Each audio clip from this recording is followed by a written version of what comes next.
Great Britain में लगभग 600 से अधिक है और इटली में 560 सदस्य हैं। दूसरी ओर बम्बई और पंजाब को लें, जो जनसंख्या के मामले में कमोबेश एक जैसे ही है। बम्बई में 114 सदस्य हैं, पंजाब में 94 है। बम्बई और पंजाब की जनसंख्या कमोबेश स्पेन के बराबर है।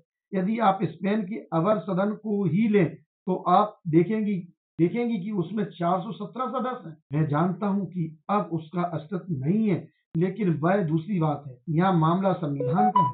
फ्रांस में यह मौजूद है, जहाँ इसमें सदस्यों की भारी संख्या है। इसके बाद मध्य प्रांत को ही लें, जहाँ का विधान परिषद में 73 सदस्य हैं। मुझे विदित है कि मध्य प्रांत की जनसंख्या यूगोस्लाविया की जनसंख्या के बराबर है। यूगोस्लाविया में 313 सदस्य हैं, उस असम में 73 सदस्य हैं, जबकि जनसंख्या में वह पुर्तगाल के बराबर है और पुर्तगाल में 146 सदस्य हैं। अब जाहिर है कि यदि आप लोगों की इतनी भारी संख्या में लोगों को विधान परिषदों में, जिनमें सदस्यों की संख्या 140 से अधिक नहीं है, न चाहेंगे, तो इसका परिणाम होगा कि आपको बहुत बड़े निर्वाचन क्षेत्र बढ़ाने पड़ेंगे। आप विधान परिषदों में सदस्यों की संख्या बढ़ाने से क्यों डरते हैं? यदि आप उससे न डरें और दूसरे देशों का इस संबंध में अनुसरण करें, तो आप निश्चय ही निर्वाचन क्षेत्रों का आकार आसानी से कम कर सकेंगे और ऐसा करके उन कठिनाइयों में से एक पर विजय पा सकेंगे जो वयस्क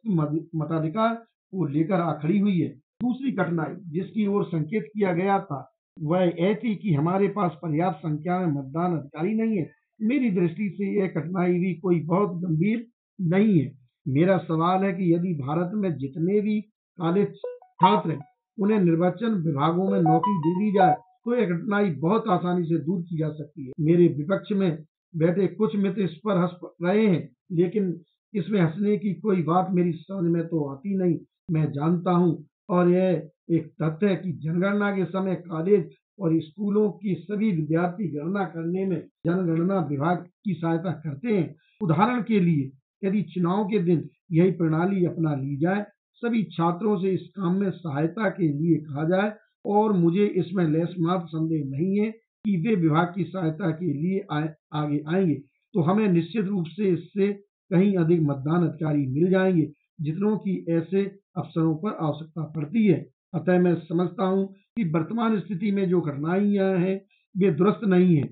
यह मैं विपक्ष में बैठे अपने उन मित्रों को बता रहा हूं जिन्हें इसी कारण से वयस्क मताधिकार पर आपत्ति है। उन्होंने जो रुख अपनाया है वह मुझे कुछ अजीब सा लगता है। जब ब्रिटिश शिष्टमंडल का कोई सदस्य कोई कठिनाई उठाते हुए यह कहता है कि भारत के रास्ते में अनेक कठिनाइयां हैं और इसलिए भारत को डोमिनियन स्टेट्स दर्जा या उत्तरदायी सरकार नहीं मिलनी चाहिए, तो जो सज्जन मेरे सामने बैठे हैं उन अंग्रेज महाशय को उन कठिनाइयों को अनुचित लाभ नहीं उठाने देंगे और तत्काल उन्हें झिड़क देंगे।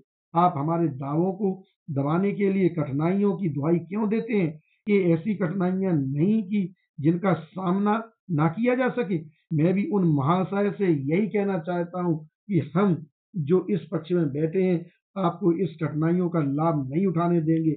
हम तो कहते हैं कि अगर हमारे हाथों में सत्ता देने के लिए मार्ग में कुछ कठिनाइयां हैं भी तो उनका हल तलाश किया जाए। हम आपको स्थिति का अनुचित लाभ कदापि नहीं उठाने देंगे। महोदय, अब तक मैं उन दलीलों पर बहस कर रहा था जो वयस्क मताधिकार के विरोध में पेश की गई हैं। अब मैं एक दो ऐसे तर्क प्रस्तुत करना चाहता हूं जो मेरी राय में वयस्क मताधिकार के पक्ष में है और जिन्हें मैं समझता हूं कि वे कमोबेश निर्णायक है। पहला तर्क जो मैं आपके समक्ष रखना चाहता हूं वह यह है कि आप भारत में ऐसी कोई मताधिकार प्रणाली नहीं ला सकते जो वयस्क मताधिकार से किसी भी तरह से कम हो, जिसमें भारत की सभी जातियों और संप्रदायों को समान प्राधान्य दिया गया हो। भारत के लिए आप किसी ऐसी अन्य प्रणाली की कल्पना भी नहीं कर सकते जिसकी यही परिणति हो। उदाहरण के लिए निर्वाचन क्षेत्रों को ही लें। बंगाल और पंजाब में मुसलमानों का बहुमत है। सिंध में भी बंबई को छोड़कर मुसलमान बहुसंख्यक हैं। अब देखते हैं कि इन प्रांतों में मुस्लिम समुदायों की क्या स्थिति है। मैं यह प्रश्न टोए लेने के लिए कर रहा हूं। मेरे मुस्लिम मित्र शायद इससे कुछ भिन्न रुख अपनाएं। मैं इसे एक समस्या के रूप में पेश कर रहा हूं। हमारी आज की मताधिकार प्रणाली के अधीन इन प्रांतों में मुस्लिम समुदायों की क्या स्थिति है? सिंध में तो मुसलमानों की संख्या लगभग 70% है, लेकिन इसके बावजूद यदि मैं गलती नहीं कर रहा हूँ तो उनमें से मतदाता केवल 49% ही हैं। उदाहरण के लिए फिर तनिक बंगाल और पंजाब की ओर मुड़ें, वहाँ भी मुसलमानों की जनसंख्या अधिक है और फिर भी मतदाता सूची में वे अल्पमत हैं। दलित वर्गों पर फिर से विचार कर लिया जाए। वर्तमान मताधिकार प्रणाली में वे निर्वाचन मंडल में कहीं भी नहीं है। मैं समझता हूँ कि इस प्रकार की मताधिकार प्रणाली अत्यंत अपमानजनक है। आपको एक बात याद रखनी चाहिए कि भारतीय समाज की रचना कई जातियों और मतों के लोगों से हुई है और वे जातियां और धर्म एक दूसरे के साथ ऊर्ध्वाधर लंब के रूप में जुड़े हुए नहीं हैं, जिससे कि यदि आप इस पिंड को किसी भी बिंदु पर काटें तो आपको वह भाग मिलेगा जो सभी समुदाय को समान रूप से प्रतिनिधि है। इसके विपरीत यदि मुझे ऐसा कहने की अनुमति हो कि वे इस प्रकार जुड़े हुए हैं कि उनके समानांतर लाभ क्षैतिज रूप में एक दूसरे के ऊपर रखे हुए हैं, ताकि यदि आप किसी बिंदु पर उसे काटें तो आपके हाथ वह भाग आएगा जो केवल एक ही समुदाय और अधिकाधिक दो को प्रतिनिधि होगा और शेष को कोई प्रतिनिधित्व नहीं होगा।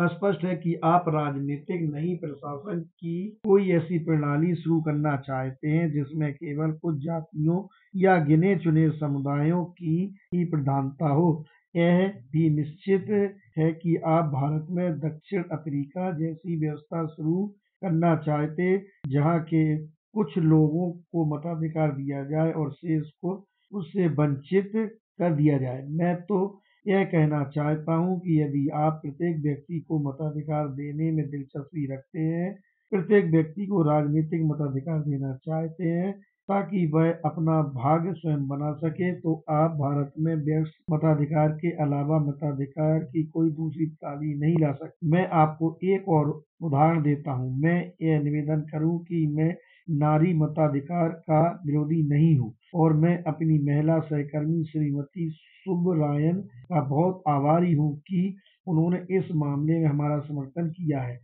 मैं जी जान से उनके साथ हूँ। मैं यहाँ एक दो उदाहरण देकर यह बताना चाहता हूँ कि मताधिकार को बढ़ाने और उसे व्यापक रूप प्रदान करने के लिए कौन कौन से सुझाव दिए गए हैं। यह सुझाव दिया गया है कि देश में साक्षर मताधिकार होना चाहिए।